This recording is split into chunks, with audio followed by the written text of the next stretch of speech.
ہمیں کوشش یہ کرنی چاہیے کہ پہلے تو ایسا کام ہی نہ ہو کہ کسی کے دل میں بدگمانی پیدا ہو، اور بعض کام ایسے ہوتے ہیں کہ ہم تو بالکل نارمل معاملات کر رہے ہوتے ہیں، اس میں بدگمانی ہونی ہی نہیں چاہیے، لیکن کسی کے دل میں پیدا ہو سکتی ہے، اور ہو جائے ہمیں پتہ چل جائے تو اس کو دور کرنے میں کوئی حرج نہیں ہے۔ خصوصی طور پہ خواتین کے سلسلے میں زیادہ یہ سینسیٹیو معاملہ ہوتا ہے۔ اگر بہنوں کو ذرا بھی یہ شبہ ہو کہ شوہر کو کسی معاملے سے بدگمانی پیدا ہوئی ہے تو وضاحت کر دیں، اور بہتر تو یہ ہوتا ہے کہ یہ بدگمانی بڑی گندی چیز ہوتی ہے، اس میں ہم نے گھروں کو تباہ ہوتے دیکھا ہے۔ بعض شوہر جو ہیں وہ ذرا سینسیٹیو ہوتے ہیں، حساس ہوتے ہیں، تو عورتیں جھنجھلا جاتی ہیں اور کہتی ہیں میرا شوہر شکی مزاج ہے۔ بھئی شکی مزاج ہونا ایک تو یہ ہے کہ آپ کچھ بھی نہیں کر رہی، گھر میں بیٹھی ہیں اور اس کو شک ہو، آ کے پردے کے پیچھے دیکھنے لگ جائے، بھئی کیا کر رہے ہو، میں دیکھ رہا ہوں کوئی ہے تو نہیں، کوئی آیا تو نہیں میرے پیچھے، تو یہ تو واقعی شکی مزاج ہے، بالکل بیوقوف قسم کا آدمی ہے۔ لیکن ایک معاملہ یہ ہے کہ ظاہر سے ہی شک پیدا ہو رہا ہو، کسی چیز کو دیکھ کے شک پیدا ہو رہا ہو، اس میں شکی مزاج کہنا تو ٹھیک نہیں ہے۔ مثال کے طور پہ کوئی خاتون ہیں، اچھے کپڑے پہن کر میک اپ وغیرہ کر کے شادی میں گئی ہیں، اور وہاں کوئی کزن آ گیا، میل کزن،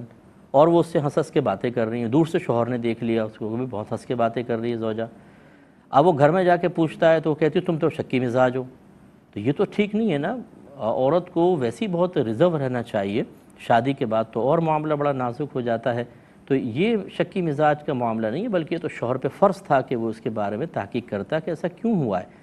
لیکن یہ نہیں ہے کہ بیوی پہ شبہ کیا جائے۔ ہاں، دل میں جو تھوڑی سی بدگمانی پیدا ہے اس کو ختم کرنے کے لیے طلب وضاحت، بلکہ زوجہ کو چاہیے تھا اگر اس نے دیکھا کہ شوہر مجھے دیکھ رہا ہے تو جا کے وضاحت کر دیتی کہ بھئی وہ کزن تھا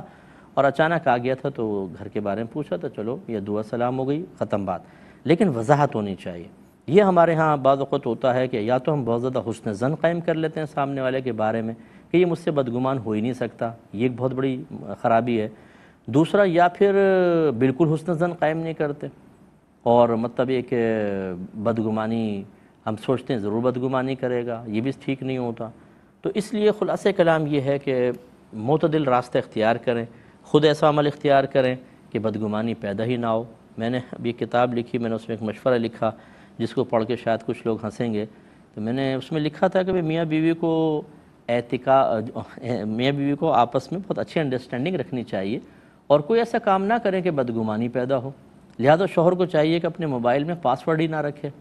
ایسی ہی ڈال دے، ٹھیک ہے، زوجہ جب چاہے چیک کرے، بدگمانی پیدا نہیں ہوگی۔ تو اس میں بعض لوگ ہنسیں گے کیونکہ چور تو چھپا ہوتا ہے نا کہیں نہ کہیں، پکچر گیلری کے اندر کسی کی پکچر،